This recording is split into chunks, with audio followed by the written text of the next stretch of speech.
me tell you about a friend. It's Craig LeBlanc where the good times never end. Talking Parks and Rec, it's a show you gotta know. Welcome one and all to the Daily Parks and Rec Show. It's the Daily Parks and Rec Show. They said, we want to revamp this whole thing. We want to kind of separate from the village, go our own way, and we want to actually build a real park district. And at the time, they had been approached by a private organization who owned a nationally historic building called the Kenilworth Assembly Hall. We turned that into the community center that it was always intended to be when it was first built by the founders of the community. Welcome to the Daily Parks and Rec Show. Today we have a fantastic guest, John Kiwala, the Deputy Executive Director from Glenview, Illinois. Illinois is truly a leader in parks and recreation, with unique initiatives like their 5/8 levy tax, which specifically supports individuals with special needs through special recreation associations.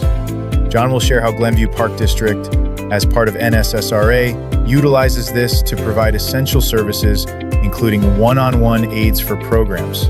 We'll also delve into his incredible journey of building the Kenilworth Park District from the ground up, transforming it from just a few employees in one program to offering 178 programs and events, and growing its budget from $340,000 to nearly $2 million in just 10 years. Stay tuned as we explore these remarkable achievements and more.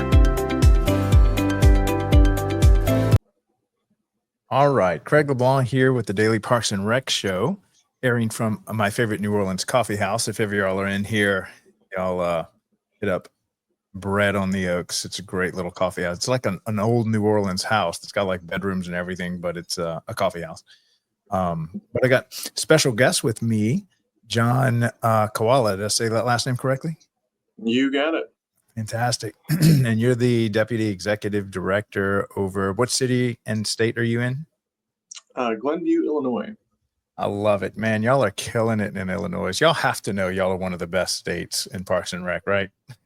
Yeah, absolutely. I think, Illinois is just an amazing place. It's very unique. We have a lot of unique things that are specific to Illinois for park districts, including our special recreation tax, our 5/8 levy tax that we have that I think is unique to us and should probably be a little bit more widespread throughout the states. But we like that we're one of the ones that is using it and kind of pushing the envelope when it comes to supporting our individuals with special needs. Yeah, I know in Louisiana we have 7 special districts, and the best one for us is Breck Park, and they are far and above the most advanced, the largest, everything. Maybe you can just speak a little bit about that before we get started with the rest of your show, because I think y'all are the only state that it's more of a statewide thing. It's actually very rare that you have a Parks and Rec department that doesn't have its own tax that funds just parks, that they don't have to fight for funding with all the other departments you find in the city. Can you kind of maybe give a little more details around that? Yeah, in terms of the special recreation line items, so our 5/8 levy tax is actually something that we can levy for as a park district. And to be able to get that money, we actually have to, we don't just have to levy for it. We have to be part of a special recreation association. So in Illinois, what you see happen is that there's a lot of collaboration between park districts who join together to create a special recreation association. So, for example, the Glenview Park District is part of NSSRA, which is the North Suburban Special Recreation Association, which is a phenomenal organization that helps individuals with special needs. And because we've come together with other park districts to fund that association, their entire mission is based in helping individuals with special needs. They put on amazing programs, amazing events. And with our park district, since we're a part of it, we can actually levy.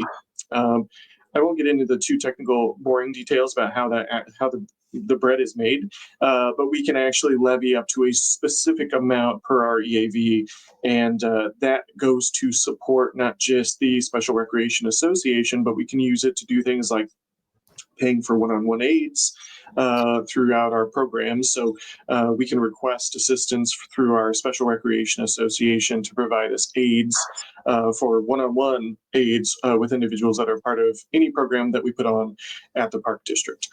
So it's really unique. Illinois is the only one that has this. That's part of the actual tax levy process. And I wish every state had it, because honestly, it's commonly a population that is very underserved, and people don't think about it unless they have somebody in their family or somebody close to them that they know that has a person that has a certain disability. So I think it's really an amazing organization, amazing way to go about funding, help for individuals with special needs. So. Yeah, now this has been in place in Illinois for a long time, and didn't this legislation come all the way from the state house, that they did this at the state level so that all Parks and Rec departments now have the ability to do this? How long has this been in place? Boy, great question, to which I don't have the answer to, but it has been in place as long as I've been employed in Illinois. So I'm happy about that, but I don't know exactly the year. I'm sure we can do a quick Google search and find that out. But I know it's been around for a little while. Yeah, I talked to somebody early on in the shows. Of course, the people from the great state of Illinois were one of the front runners to being on the show, the Daily Parks and Rec show. And I want to say I spoke to somebody that was 30 years in the industry, and it was before his time. Wow. So I know it's been in the, might have been like 1960s or something. It's been quite a while. So I don't even know if the people that spearheaded that at the legislative level are even still alive, but I'd love to find one of them to find out what that was like, so that maybe other states can follow in their footsteps. That would actually be an amazing interview, I'm sure, because that process had to have been extremely interesting. Mm-hmm. And I would personally be interested in watching that as well. Me too, because actually, so I attended the state legislative session for Louisiana. They're in session right now, and our Parks and Rec Association, shout out to Suzanne Diaz. She's the executive director over LRPA, Louisiana Recreation and Parks Association. And they do something every year at the state legislative session. But I think this would be a big project for each state to try to push through and try to imitate, what y'all did. But I'm not even sure if we have somebody that's still kicking out there that could give us the framework to how they accomplish that. I imagine that's a huge undertaking, big victory for Parks and Rec. Oh, absolutely. Absolutely. Yeah, I think that would be interesting. Yeah. Now, have you always operated personally in Parks and Rec in the state of Illinois, or have you been a leader somewhere in other states before? Great question. I did not start my career in Parks and Recreation. I actually kind of bounced all over the place. I originally started my career in IT, information technology. I was involved in that for quite a long time. And what did you do in that? My uncle back in the day ran his own IT business, and I kind of glommed on to some of the things that he was doing and started out building computers, selling them to local businesses, supporting businesses. We kind of were the first adopters of what is now point of sale systems. So POS systems didn't used to be known as POS systems. They were basically just like smart touchscreen systems. And it was back in the day when people were really not using credit cards and debit cards as widely. Mm-hmm. And we kind of started installing those systems in businesses, helping them troubleshoot and support. We did a lot of marketing support. So we built websites, we did graphics design, we did you name it, we probably did it. We built custom computers for a lot of businesses and supported pretty much all of their tech needs, did a lot of networking. I'm dating myself, but this is back when I had my NT server administrator certificate. And I don't know that you could find an NT server anymore. They're quite old and pretty much extinct. So it's been quite a while. But I went from there, went to work at Southern Illinois University, went to college there too, got hired on, work at new student programs, did new student orientation, also did all of their IT. When I was looking for how to continue my education, they kind of came back to me and were like, we'd love it if you stuck around. And back in 2008, the job market was not very good.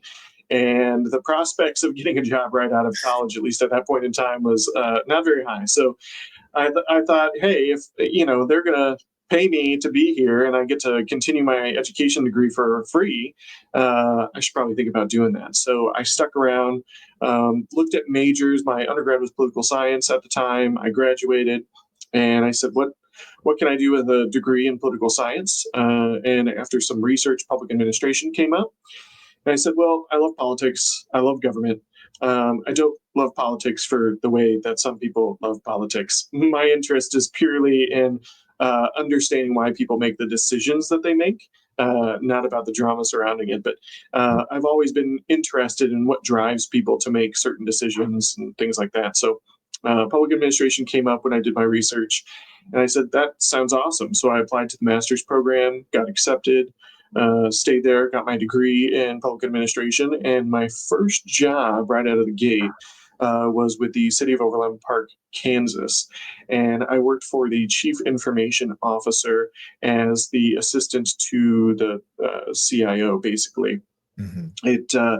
It was an internship that I did, and it was amazing. I had a fantastic time there. Sean Riley was the chief information officer there. He's since retired, and definitely deserves that. He was there for quite a while. And Bill Ebel was the city manager at the time. And Bill was incredibly intelligent, had tons of degrees, and I learned under them and Adam. I cannot remember Adam's last name for the life of me. But they gave me a lot of really, really amazing high-level projects to work on. So I really got to dive in there. And then my wife was originally from the city of Algonquin. So it's my late wife at the time. And she was from there. And what happened is that I looked online for some jobs, saw the village of Kenilworth was hiring, applied to that, moved back to Illinois from Kansas, and got a job there, worked there for about a year and a half, and I was doing everything for the Park District. The village had an intergovernmental agreement with the Park District at the time. So the Park District existed on paper, but they really just had two maintenance individuals and kind of a superintendent of maintenance. And they had their own board. They were a separate taxing body, but the village manager at the time acted as the secretary of the Park District board. So over time, the Park District board started to become more focused on what it is that they could bring to the community and what they could do as a separate taxing body. And just through a kind of a systematic process, started to understand that their mission differentiated from that of the village. And, they approached me and said, hey, we really like what you've been doing with the Park District, while working for the village, but we really are looking to expand our offerings. So at that time, the Park District had one program. They had just the two maintenance employees. The superintendent was retiring. They said, we want to revamp this whole thing. We want to kind of separate from the village, go our own way, and we want to actually build a real park district and create more programs. And at the time, they had been approached by a private organization who owned a nationally historic building called the Kenilworth Assembly Hall. Beautiful building. At the time, extremely underutilized and kind of dilapidated. They struggled from a yearly basis to, pay their property tax bill and to keep the facility up and running and repaired. And those were all things that were of concern to them because they really, really appreciated the building for what it was and said, well, the Park District might be the right place to kind of donate this. So the Park Board said, hey, why don't you come aboard as our first executive director and turn us into a real park district. So as you can imagine, I deliberated for a little while and said, what year was this? Okay, this was 2014. 2014. So, and that's your first full-time job in Parks and Rec, I guess, as the leader?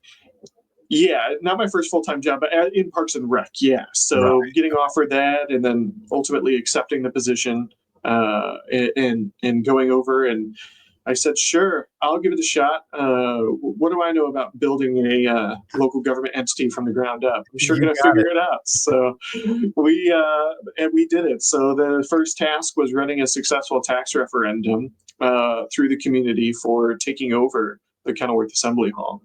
And that was so critical to building the Park District because the Park District didn't really have an identity and it didn't have a place to call home. I mean, we didn't How have. many employees was it when they made that offer? Come on board and help us build. Was it just you, or they gave you a couple people?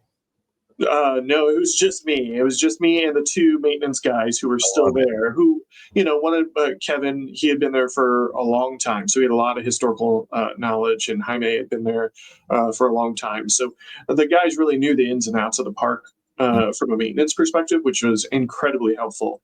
But no, just the one program, not a whole lot of knowledge, no policies, no procedures. Wow. Everything was kind of handled through the village through that IGA. And so it was kind of like it was really building something from scratch. Right. And, we instituted new policies and procedures, first personnel manual for the Park District, and we started building. We ran a successful tax referendum. We got the Kenilworth Assembly Hall. We turned that into the community center that it was always intended to be when it was first built by the founders of the community, Joseph Sears. And we started, I say we, it was really just me at the time. So I started building the Park District. So by taking that over, we were able to hire another full-time staff member. I hired my first recreation director who helped me start building programs. And then over time, we were successful enough through the revenue that we were making through programming that we were creating to hire another full-time person to actually run the Kenilworth Assembly Hall. So we went from just me and two maintenance people to me and two other administrative full-time individuals and the maintenance individuals as well. And then over time, just recently, within the past 2 years prior to my departure, we were able to hire another full-time position as we expanded our reach into the local K-8 Joseph Sears School. They did a construction project and actually built an office for the Park District inside of their building.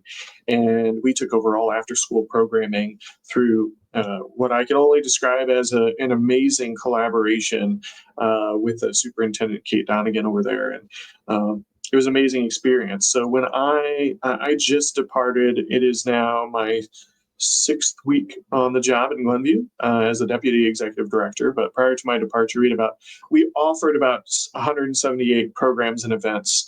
So in 10 years, we grew quite a bit. I think the budget was about 340 something thousand, and we were just about 2 million when I left. So we did some amazing things. And I did a lot of tons of capital projects. And we were talking about ADA accessibility just a little bit ago. So to circle back to that, right when I left, we had just put the finishing touches on the first ever ADA accessible playground in Kenilworth, which was a huge undertaking and a massive success. Playground's amazing. So I was really happy to wrap that up prior to my departure. Yeah, fantastic story. And so that is so common, more common than you might think, that someone offers you a position that just help us build, come on board. We don't have anything. It's an open canvas for you to paint your masterpiece. And so it was a 10-year in the making, correct? Yep, 10 years in the making. And went from 300,000 to 2 million, one employee and a couple of workers to 5 or 6 or 7 employees. Did I hear that right? Yeah, so we had 3 of us in the office, one over at the school. So that was 6 total full-time employees is what we have. And then, of course, our summer camp staff and everything, which is our part-time seasonals. So, man, what a great testimony. And that exists all over the country where new parks departments are being born. Shout out to Eunice. She was kind of offered the same thing. Just come on board, start building, and figure it out. And I love that whole figure it out mentality that is so common in parks and recreation, because you're just kind of picking up where people left off. Sometimes you're the first one to start it, kind of like you were. Yeah, what's great about Parks and Recreation on top of that is the fact that everyone in Parks and Rec, and one of the reasons that I stayed in this field as opposed to village city management, village city management was fine, but they're more reserved when it comes to the protection of intellectual property. Mhm. It's not that they're not collaborative, they're just not as collaborative as I have found the park districts to be. Park districts in general, everyone who I've encountered in this world has been so willing to tell you, Mm. from nuts to bolts, how they started it, how they completed it, what they went through to get there, and have shared all of the information. And it's kind of our saying is that in Parks and Rec we try not to reinvent the wheel. So if somebody has done something successful, they are willing to just turn that over to you and share that fully with you, because you find that the personalities in and recreation are more like, we want everybody to enjoy the things that we have done and put together in all communities, not just our own. Mm. So I've really, really loved that. I've enjoyed that. Every executive director, when I first started, I reached out to a lot of executive directors on what we call the North Shore here in Chicago, and they couldn't have been more helpful. Mm. Everyone that I reached out to, and there was never a call left unreturned. There were always calls returned. Actually, the executive director for the Glenview Park District, Mike McCarty, who is phenomenal. He won employee or professional of the year last year at the NRPA conference. He has been a great kind of guiding light for me, and always been a source of information. So this was kind of like a natural transition for me, because I have learned so much from him through my position as executive director in Kenilworth, and just the collaborative nature of park districts is phenomenal. Yeah. Yeah. Shout out to Meredith Lawrence. She echoed exactly what you just said. She said, in Parks and Recreation, there is no such thing as secret sauce. There, because y'all don't keep secrets. And I know in a lot of other industries, you see your counterparts in other cities or across America as competitors. But here, y'all look at it kind of like as resources, and you're constantly sharing what works, best practices, and y'all have no problem with stealing something from across the country and making it your own. And just, it's so much better when you can, your day one is start building on top of a 10-year-old program that you found somewhere in the Parks and Rec network, and you can begin where they left off. Anything else to add to that as far as the collaborative nature of the culture in Parks and Rec? I think it's really interesting and worth noting that even the competitive parts of Parks and Rec, which I would say that NRPA is our kind of National Rec and Parks Association, and they have something called the Gold Medal Award, which park districts compete to win the Gold Medal Award. It's kind of like the award, right? The big award. But even park districts that are going for that award have reached out to other park districts who have been nominated or have been a finalist, and been like, how'd you do it? How'd you get there? What did you do to get there? Mm-hmm. And other park districts are like, oh, here, let me tell you how we got there. Let me share the information with you. Which is crazy, because it is a very competitive thing in nature, but like, still, we're not competing, right? People are just like, oh yeah, let us tell you about this. Let us help you along, and we hope you get nominated. Like, it's the only industry where people are like rooting for you, Right. which is really cool. Yeah. And just as a great example, I won't mention any names because I don't want to get anybody in trouble, but I have even seen, $200,000, $500,000 master plans just literally shared so that they can start their master plan, with something if it's their first one. And that is something that cities spend a fortune on every 5 to 10 years. And to have a city share their master plan with you so that you can have some type of framework to begin with, if it's your first one, is another great example of something that there's no way any other industry would share a $500,000 asset. I think in any other industry, but just goes to show the collaborative nature of Parks and Recreation. If you're not using all other park departments as potential resources, you're really missing out. And like you said, reinventing the wheel. I don't think there's much that has not been done in Parks and Rec that you can't find, someone that's willing to share stuff with you. Absolutely. Okay, so one of the specialties I think John has, and I think everyone should imitate, is trying to understand what it is that your community wants. And I like his style or strategy of really getting into the public, walking into the parks and just asking the park user as they're using the park real time, what can we do better? What do we like? Can you say more about that? Because I think that's way better than maybe some of the other ways where we're, putting out stuff on social media, or maybe you're meeting the people in these what do they call that? Those meetings that you have in the city where you're in front of the council and then you see these people that have an agenda versus someone that's just using the park. Yeah, I mean, from my experience, so during my time building the park district from scratch, I also, my late wife was diagnosed with brain cancer. Hmm. And that was a really, really tough situation in trying to build a park district and also be a caregiver. Hmm. And through that process, one thing that I've learned is that perspective is really important in everything that we do in life. Hmm. You may approach somebody, who comes off a certain way, but they may be doing their best, in that Right. moment Yeah, you on never that know what day. somebody's going through in their life when you talk to them. Exactly. So when you go out into the public, especially in the community that you work in, you just get everybody's perspective, unfiltered, and they don't have an agenda.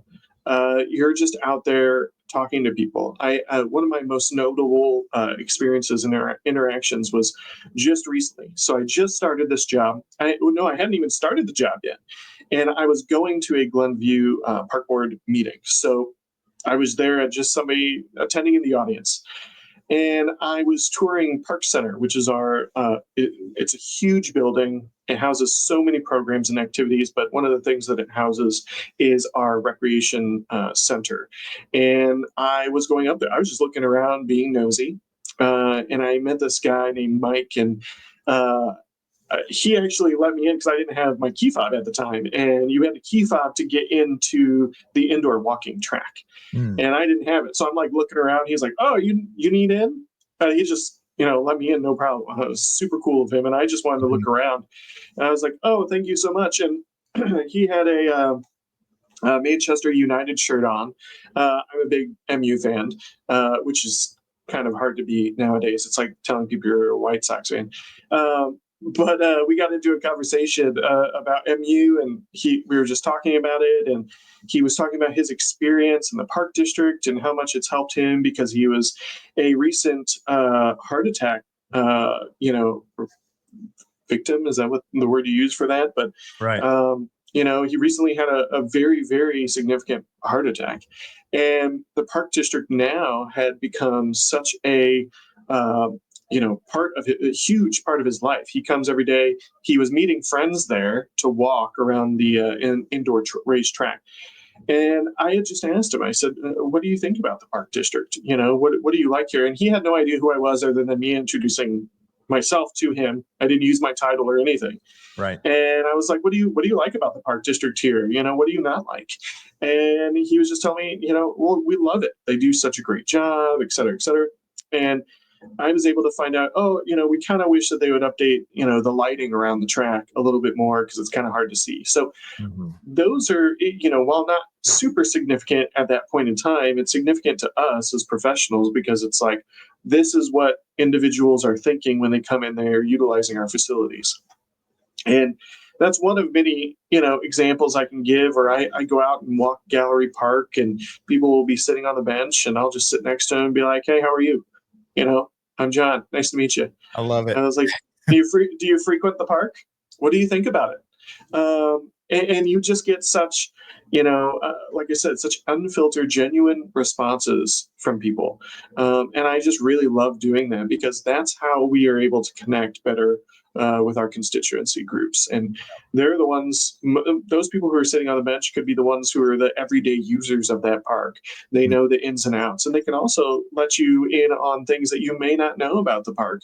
Oh, recently, we've experienced, X concern of these types of people or these types of users, or we've seen a significant increase in something here or there, or pickleball users or whatever it is, which I know is the hot topic. But that, those are things that we take to heart, because we're like, we can take those back to our team and be like, hey, you know what I heard today? This is interesting. Maybe we should look into that a little bit more. So I just really love that approach, because I love just connecting with people and listening and hearing what they have to say. Now, on the opposite end, that I've seen a lot that people try to understand, what their community feels on this side of a keyboard. And have y'all tried to do any of that through social media, or maybe through newsletters, or try to get, maybe at a special event you have something versus what you're doing? Have you tried both, or have you mostly stuck to just going in person? We have done both. I have both in my personal professional experience, and here at the Glenview Park District. Back in my previous experience with the Kenilworth Park District, we did a lot of social media outreach. We actually hired 2 social media interns last summer, who ended up being fantastic interns, and they really were able to do a lot of data digging and a lot of research. And they found that if we had anything that was put out there electronically that was longer than 2 sentences, our readership dropped by over 75%. Oh, wow. That's a good stat. It was a great stat, because then we knew kind of how to frame everything that we did moving forward. Keep it But brief. I will say, keep it brief. But I will say, Craig, one thing, I think that previously in marketing, and marketing is not my specialty by any means, but something that I have found is that we really had this big focus and this big push towards social media and everything, electronic. Now I feel like people are so inundated with things that are electronic. Yes. That we find that we're missing the mark in a lot of areas, because we're either going to spam or junk, or people are just not paying attention. It was interesting. I'm now a president of a brain cancer association, Michael Matters Foundation. And one of the things that I just recently did, we have an annual golf outing that we did.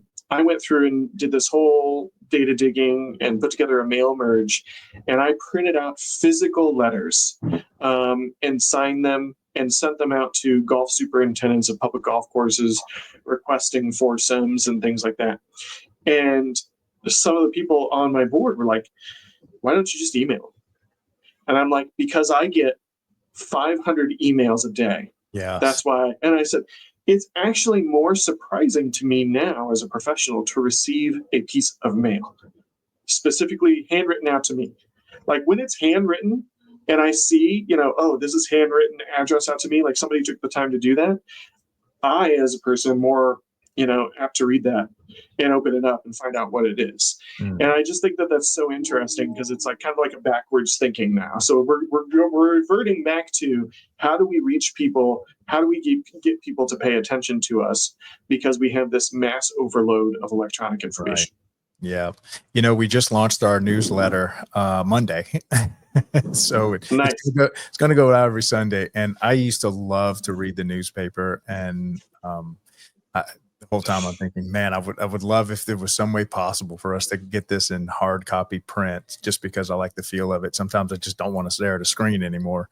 But yeah, I think it is special when we get something in the mail, especially if it's, signed, written to us, and we can kind of unplug for a second, maybe take it for a walk in the park or something like that. I think that's kind of starting to come back a little bit as we want something different than a screen to look at. Absolutely. Now, how has your IT history or your IT, background served you and now that you're an deputy director? Well, going from executive director to deputy director. So in my previous role as executive director, I kind of was IT. I was everything. So I was finance, I was HR, I was IT, I was everything. So I feel pretty good about the skill set that I brought to the table, because I don't know that everybody has that same type of skill set. IT, finance are, I would say, commonly grouped together in terms of types of personalities, types of individuals. And one thing that I have really found that has helped me a lot is the fact that I can speak the language on both sides. Mm, So I can speak technical, but I can also translate that into layman's terms for members of my board, the rest of my leadership team. I can explain complex situations and boil them down in a way that somebody who isn't involved in IT or finance can understand.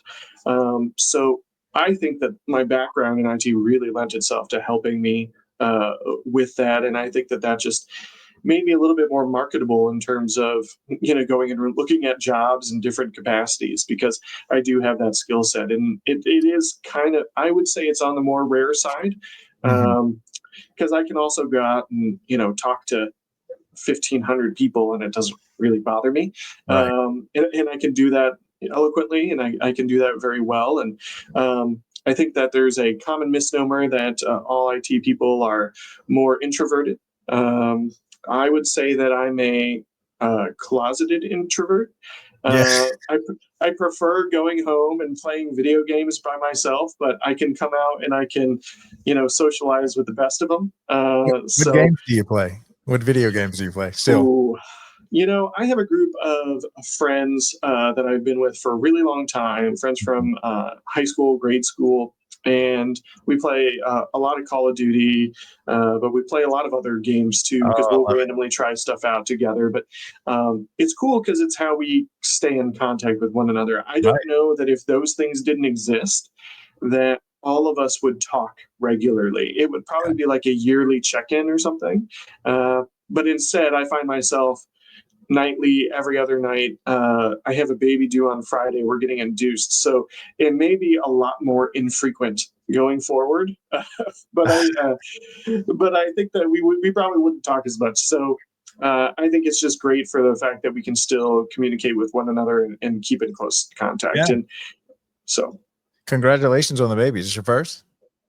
second, I've got a 2.5-year-old, and so then we got one on the way. So Lots of it's fun awesome. coming your way. Tons of fun coming my way. I talked about perspective earlier, and I feel very grateful.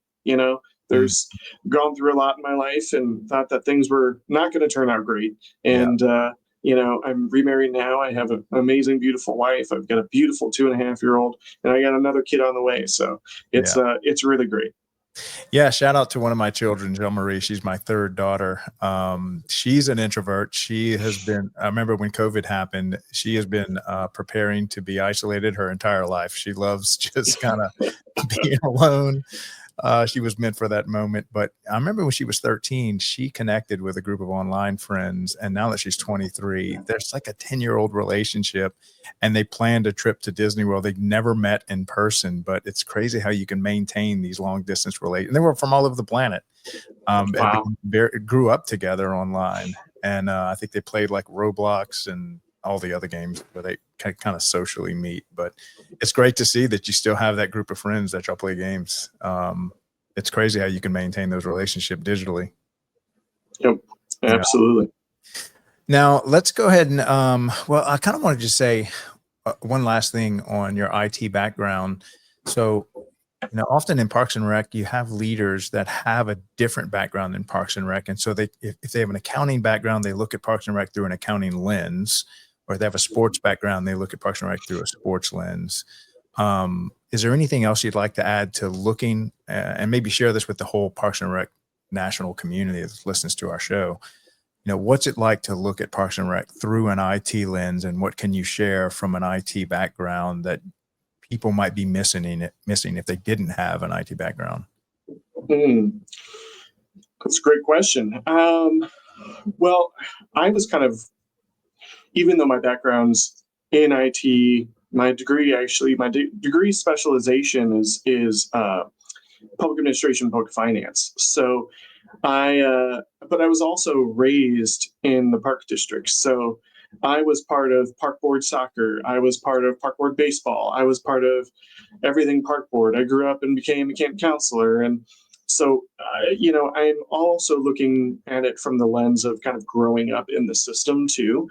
I really love Parks and Rec because of that. I think from the IT background, IT perspective lens, we're commonly looking at things like dominoes. So one thing that good IT professionals are always aware of is how if you do one thing, it might affect a whole slew of other things. And I think that the same can be said as a general statement in park districts when we make decisions, because park district professionals are always looking at, if I make this decision about a certain athletic user group, how is that going to affect every other athletic user group or every other group that's part of that same sport? Are they going to be angry that we're changing times? Are they going to be upset? Are they going to be happy? If we put a dog park here, who's going to be happy? Who's going to be upset? But I think IT, there's just a little bit of an emphasis in that, because there are so many things that can go wrong, and they go wrong almost instantaneously. So, whereas in some departments, the things could organically evolve to a place where you understand what the outcome could be. IT is a little bit more immediate. So, I'm always looking 10 steps into the future for everything that I do.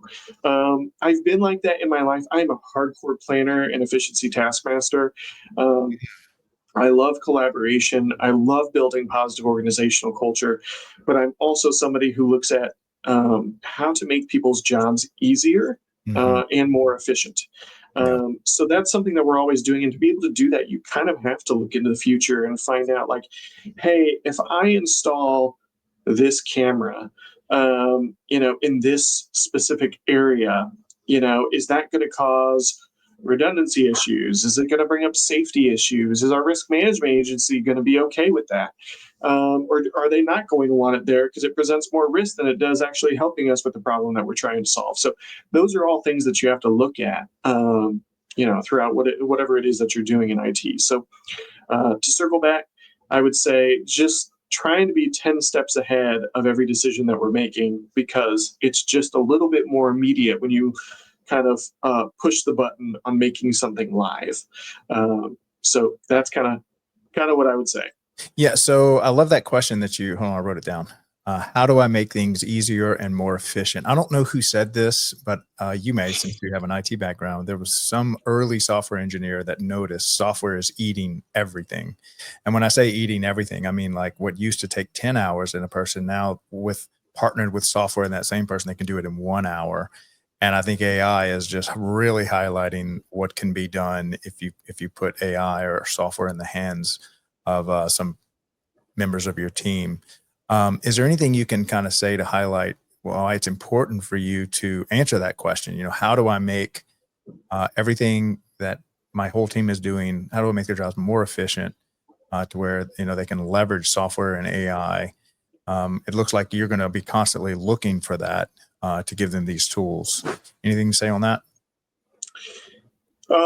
Yeah, I mean, I think that ultimately it's my job as a leader to help, to do a lot of things. But, one of the things that I really kind of look for is that, positive organizational culture, recruiting and retention are all something that we're paying very close attention to in the government sector right now, because we are competing with private sector jobs. And the younger generation, as it stands now, is looking for jobs with high pay, a lot of remote access, and they're not as focused. Like when I grew up, my grandfather, who was a federal government employee, he always said, if you get a government job, stay there. You never leave. Like that is the gold standard when you get that. So, but nowadays it's different, because people want, the younger generation now, they want to get paid six figures and they want to work from the Poconos,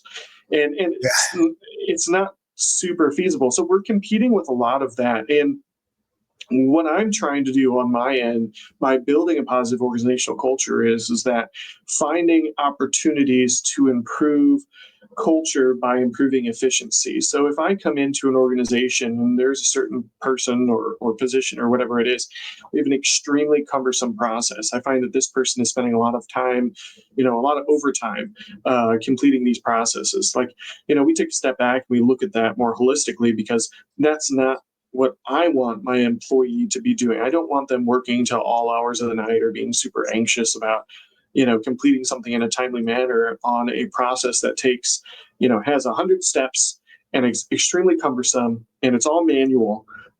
Those are things that we look to technology for Mhm. solutions. Right. And there's so much technology. I know, Craig. I mean, we're using technology right now. You Right. launched an entire technology platform to carry our message. So I don't have to tell you, but it's something that we're always keeping our eyes open. And not everything is a solution. Not everything is applicable. And like I said, with the IT background, you look at something with the lens of, will this actually help us, or will this break a lot of things for us in the future that we're then going to have to get another piece of software to fix. So Yeah. we're always super cognizant of that as we lead. But we're just trying to remain competitive in a very competitive job market right now to attract younger generation. Hey, pensions are still a thing. Illinois has the best pension. It's privately funded, best pension in all the United States. IMRF, shout out IMRF. Um, but we still have trouble attracting people because they're more living in the here and now. Yeah. They're not thinking about what's going to happen in 40 years. Yeah. So, okay, we're going to take a quick commercial break to promote our Friday show, which is focused on, and if you haven't seen the last episode, it was an amazing episode.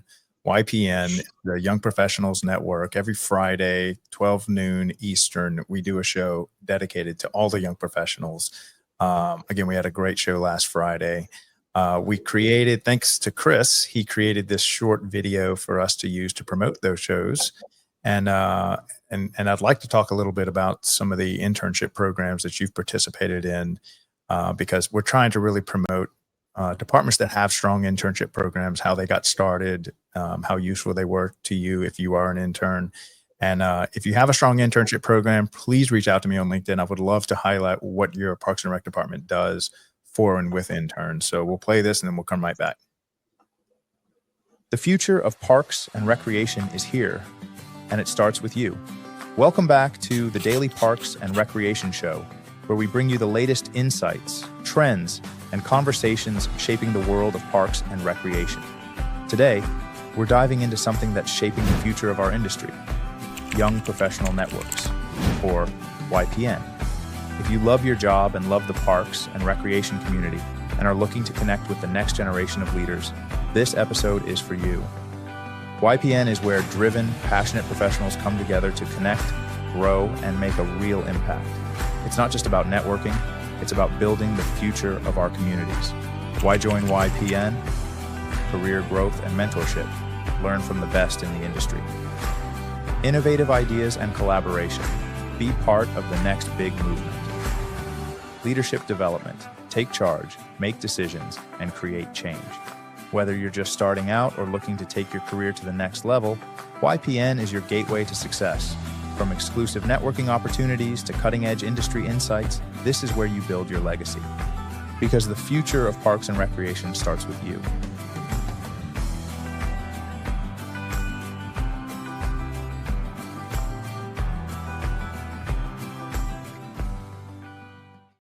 All right. So Chris, thanks for making that for us.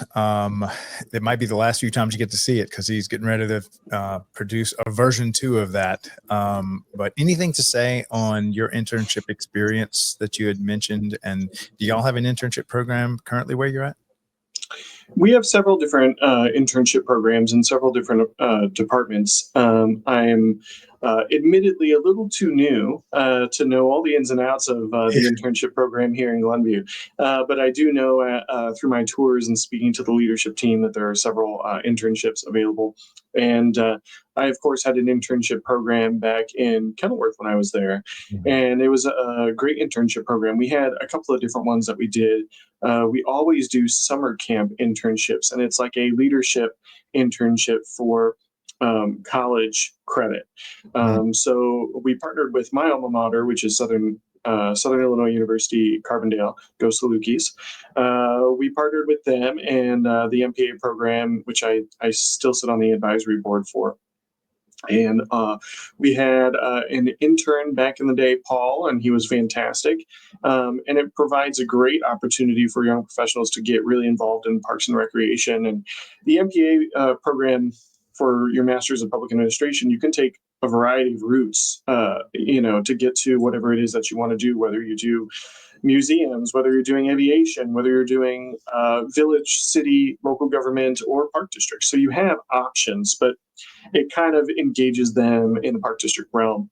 My internship experience was part of my MPA program. So I think there's two sides to internships that are so important for professionals. The first side is the university side, having somebody within your university department who is really kind of developing those relationships with public entities for internship and externship programs. That's the kind of first step, because when you're in college and a requirement of your degree is to get an internship, you need a strong department lead in that to be able to make those connections, because as a student, you're kind of cold calling, right? You're reaching out and hoping that there's internships. You're looking at websites, you're, digging. But if you already have those relationships, it's a lot easier to do. And then, of course, there is our side of it, which is the employment side, which I also think has a big responsibility to reach out to your local community college, your local four-year universities, and create those relationships to help develop those internships. And my internship experience was phenomenal. I moved out of state. So I was in Illinois and I moved to Kansas. I don't think that I could have had a better internship experience. They let me dive in on some incredibly important developments. They were working on something called Prairie Fire, which was this massive development. There was multi-unit housing, there was shopping, there was partnerships with, I think, the Smithsonian. There was a lot of stuff that they were working on that I got to sit front and center. I even got to sit in a committee meeting that I think was like 6.5 hours long on whether or not they would allow the Red Roof Inn to have a red roof. That's not an exaggeration. That was literally that, and that's how long that meeting was. It was so long. And then they moved to downspouts, and I was like, no. Oh my God. So it was, there are some things that are like that, but it was really a truly, worthwhile experience, and I just encourage everybody who's looking for internships, continue to reach out to your local governments, continue to reach out to your colleges for resources, because they are out there. The workforce is looking for them, so we need them. Yeah. So what I'm hearing you describe is basically three buckets of people. You've got the college kids that are pursuing a degree, master's, PhD, whatever, that need an internship to finish to graduate. Then there is a group of professors that are obviously know these kids, their skill sets, that kind of stuff. And those same professors have a third bucket, which is a network of Parks and Rec departments that are willing to take these interns into there. So am I missing any groups of people, professors, college kids, and maybe directors, assistant directors that would employ them during their internship?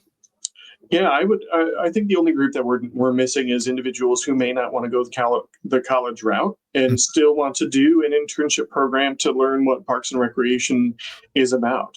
There is not every position in Parks and Recreation or local government requires that you go get a 4-year college degree.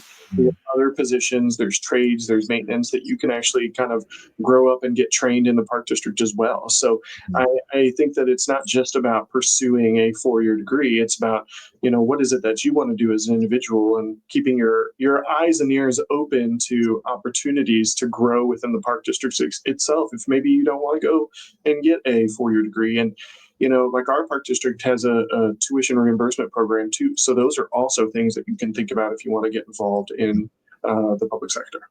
Yeah. And so to any professors listening, we have a growing network of college students that come on our Friday show that would be open to internships. We also have a growing list of Park and Rec directors that are looking for college kids. So I think we can use that YPN network and show on Friday to kind of help connect these three groups. So please reach out to me on LinkedIn. Also, if you have a program that you're proud of, or if you're a professor that has a good class or something, we'd love to have y'all on the show to just tell us more about what y'all are doing. Okay, so that 52 minutes flew, and there's another great topic, which I think I'd like to consider you a master in this one, even though you might not label that yourself. But I think John could be considered a master when it comes to employee retention. And I'd like to spend the home stretch of you talking about, what does employee retention mean for you? Well, it means that we're able to appropriately and adequately identify the challenges that our employees are facing, whether it might be upward mobility, whether it might be the actual recruitment of our employees, and also retaining them. I think that one thing that I have done is I actually partnered with Bill Byron, shout out Bill from the Northfield Park District. Him and I got together. I had this kind of crazy idea. It's not a crazy idea, but it was an idea to kind of go public with a certain policy for recruitment and retention after I experienced something that a friend who was part of the local government industry had a child. Child had birth defects, went through surgery, very, very difficult situation for her, understood what they were going through and how their place of employment handled the situation in terms of leave. And it presented a very difficult situation for her and her family. Our friends group donated thousands of dollars to them to help keep them afloat, because the policy that they had in place did not lend itself to paid parental leave or emergency sick leave bank or any of the above. So I actually came to Bill with this idea, who had children himself, and said, hey, I have this idea of creating this policy and going out to our different conferences and putting on some sessions talking about this policy with the hopes of getting other park districts to adopt the policy. And I wanted to do research on paid parental leave, recruitment and retention benefits, shared benefits between park districts. You know, what can we do to better attract employees? And it was interesting because I had just recently had some interviews where I was directly asked, what are the paid parental leave benefits that your park district has? And it was the first time I had been asked that question. So it just kind of rose to the top of my brain as, you know what, this is something that we really need to look into. That mixed with the event that I mentioned. So we kind of put our heads together and did a lot of research and developed a policy. And we did a presentation at our Illinois Parks and Recreation Association conference. And we did it 2 years in a row, and we got really, really great response. And what we did was we talked about shared fringe benefits between park districts. Bill and I started it off. So Bill actually approved a full 12 weeks of paid parental leave through his park district, which runs concurrent through FMLA, which is the Family Medical Leave Act. FMLA was created a long time ago, and it's great because it guarantees people their jobs back when they return. But it is also kind of an old and outdated system because it doesn't provide paid leave. Like, the research we did, it was like over 70% of people who had paid parental leave, come back and stay at least 5 years in the position that they originally left. So the data and statistics are there. So we're like, this is kind of like a home run. We need to look at this. And he passed it. And we ended up having over 20 park districts in Illinois reach out to us and adopt it in some way, shape, or form. Now, it wasn't meant to be a one size fit all. We didn't go out there and say everybody needs to do 12 weeks, but certainly something is better than nothing. And you have to start at a certain point. So we had some park districts do 4 weeks, 6 weeks, 8 weeks. But it's amazing, and we're getting great feedback from those park districts. We also partnered together through an intergovernmental agreement to share fringe benefits for our employees. So there are small park districts. There are massive park districts. I started a small park district and then moved to one of the largest park districts in the state. We have different resources. So Bill had a recreation center that my employees could utilize to work out in, which most park districts have. We didn't have one. So my employees didn't get the benefit of having that fringe benefit, so to speak. So we partnered together and we shared discounts that we did for our programs, rental discounts that we gave our employees for renting our facilities. We shared that with his employees, and he shared access to his recreation center for our employees. So there were unique ways of going about partnering so that we can get more interested candidates for positions by offering those types of fringe benefits. So it's been very successful. We continue to push it out there, and we continue to be resources for individuals who are looking at amending their policies going forward. So it's we're pretty proud of the work that we put in and kind of the result that we've had thus far. Fantastic. Well, thank you so much, John, for coming on the show today. I can't believe that hour flew by so fast. I think I'm going to have you on the show again because I've got like 20 other questions that I didn't even get to ask you. Maybe in closing, are you still connected with any of those professors at those universities that might still be connected to college students? I am. I still sit on the MPA advisory board for my university. So one of my favorite professors, Dr. LaShonda Stewart, she's still there. She's actually been promoted at the university. She was amazing, a great resource, and she would, she'd be happy to be involved, I'm sure, if I reached out. Well, yeah, if you don't mind, and we can keep this conversation going on LinkedIn, but maybe you and her could come on our Friday show and just talk about, let's just lay out a good framework for internship programs, how they get started, and both y'all's experience on them. Yeah, that would be cool. And for everybody who's watching, we're in it for the $50 of Bitcoin. So, we hope that this is the most widely watched episode by far. Yes. I tell you, you've got some hefty competition. I've got some guys that we've interviewed, and they are just master networkers. So what John is referring to, right before the show started, I was going through our analytics on YouTube, and I've noticed some of these interviews kind of rising through the ranks of who's had the most watches. And I know these people are super competitive. So I'm like, let me just throw out a $50 Bitcoin reward for whoever's got the most by the end of the year. So may the best man or woman win. Absolutely. Yeah, well, thank you so much for coming on the show today, John. And let's keep it going. Hopefully I can get you and your professor friend on our Friday show to talk more about internship programs for the YPN community. Absolutely. I appreciate the invitation and getting to know you, Craig, and thanks for what you're doing for the Parks and Rec field. I think it's great getting to know all these people and watching the videos. And I think it's super helpful for professionals to just think outside the box and see what other people are doing. Yeah, we appreciate all the love and support, man. It's overwhelming to get all these thank yous from the entire industry, and we're definitely going to keep working hard on our end for sure. Good deal. Yeah, appreciate it. Have a great week. Whoops, sorry, I cut you off, John. Hit the button too quick, but thank you for coming on the show today. Really appreciate all the work that you've done and the expertise that you shared with us. He's just a wealth of knowledge and wisdom, and I literally have 20 more questions to ask him. So hopefully maybe we can get him back on the leadership show as well to continue this conversation, and then get him and his friend at the university level to come on the YPN show. But we've got a great lineup tomorrow. We have the Rec Room launching our first ever collaborative show with a Park and Rec department that has their entire leadership team on stage. That's every second Wednesday of the month. The Rec Room will air as a podcast by Henry County, Georgia, which is a county right outside the Atlanta metro area. Shout out to JP and Brian Dixon and Thomas White. I think Thomas's last name is White. Sorry, Thomas, if I forgot your last name.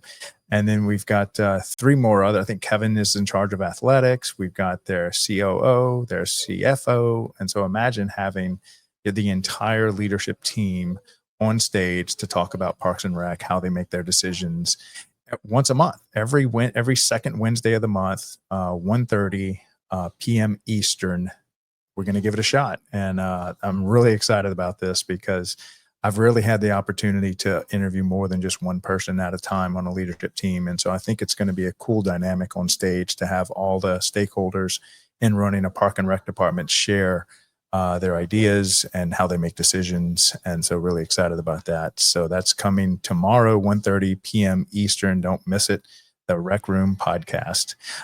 We also have tomorrow, we have our facilities maintenance show on Wednesday. We have our leadership show, followed by the Rec Room. And then Thursday, of course, is our Youth Sports Mastery with shout out to Aaron Locke. He's the host of that show, talking all things about youth sports, coaching, officiating, and what youth sports is and means to Parks and Recreation. So that's every Thursday, 1:30 p.m. Eastern. Of course, we have our morning show focused on facilities maintenance, our leadership show. And then Friday, the only show we have on Friday right now, for now, is going to be our YPN. And shout out to Destiny.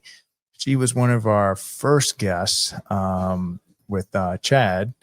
And we had a great conversation yesterday, and I think she's going to come on as a regular host, maybe a monthly host. And we're going to kind of work it out. And she's got a lot of other classmates that are going to come on and potentially help us host and build that whole YPN show, 52 shows a year, all on YPN. I'm really excited about building that one. Oh, and we got a new logo for that one. Let me share. We have a lot of new logos, actually. Or I say new, refreshed logos. So let's go through them one at a time. Here is the DPRS Media Co. This is the parent company building this whole thing out. This is the original logo that started it all. Don't flash that one too much. Now we kind of go with this one. The show you're on right now is the Leadership Series. This is 4 days a week, Monday through Thursday, 12 noon Eastern, to host people just like John to come and tell their story, their background, and what it's like to lead a park and rec department. This is our second show, which is the Facilities Maintenance Show, Monday through Thursday, 10:30 a.m. Eastern, where we talk about all things facilities maintenance. Now, this show is spawning off other standalone shows where we're in the background working on a show that would air weekly just on urban forestry. We've got another one that's organically building itself that's going to be just on project management inside of the Parks and Rec facilities maintenance side. This is our Youth Sports Mastery. That's Aaron's show, all things youth sports. This is our new YPN. Look at that. That's our new logo for the YPN show on Friday. This is the Rec Room. That's our monthly show with Henry County, Georgia. That airs every second Wednesday of the month, 12 shows a year. And lastly, our latest edition, drum roll. This is the weekly Parks and Rec Post. And so that's going to be our weekly newsletter that I would love to print out in hard copy for those of you that would pay a few dollars to have this thing shipped to you, to your doorstep, and have like an old fashioned newspaper just for Parks and Recreation. Wouldn't that be cool? I don't know. Maybe I'm just dreaming in old fashioned, but I would like it. So even if I can get 10 people subscribing to it, I know they have all these print on demand newspaper things that will just print it and ship it. And, maybe we'll make a few pennies per article or something, not article, but, per paper. But if that's something that interests y'all, let me know in the comment section and we'll do it. If I can get like 10 or 100 people that want a newsletter, an old fashioned newspaper for Parks and Recreation, that would be so cool. So we got a lot of great stuff happening in the background. Shout out to Sevi Ghosh, Paula, and Suzanne, that we had a great meeting about sponsorship, about long-term visions, about what's the mission of Parks and Rec Daily Show. Just so many good things happening. I wish I could share with y'all all the conversations and meetings that we're having in the background, but I figured we do get 12 hours of content out a week. And so that's going to have to suffice. And then of course we've got a great 30 page newsletter that's going to come out every Sunday. That thing's going to balloon out into something much larger, I believe, but having a great time producing that thing. So this is Craig LeBlanc, the doorman, with the Daily Parks and Rec Show. I will see y'all here tomorrow for a 3-show lineup. Y'all have an awesome week. See y'all tomorrow. Bye. At DPRS Media Co., we don't just create content. We elevate community through storytelling. Now, we're proud to introduce the newest addition to the family. Welcome to Youth Sports Mastery, the podcast where champions are shaped, not just on the field, but in life. Hosted by the doorman himself, Craig LeBlanc, and National Academy of Athletics founder Aaron Locke. Youth Sports Mastery dives deep into how youth sports can empower kids, strengthen communities, and build leaders. From coaching culture to recreation strategy, and from player development to parent impact, every episode brings game-ready insight from the people making it happen. Youth Sports Mastery goes live every Thursday at 1:30 p.m. Eastern Standard Time. Only on the Daily Parks and Rec Show, sponsored by National Academy of Athletics and powered by DPRS Media Co. This is where purpose meets play.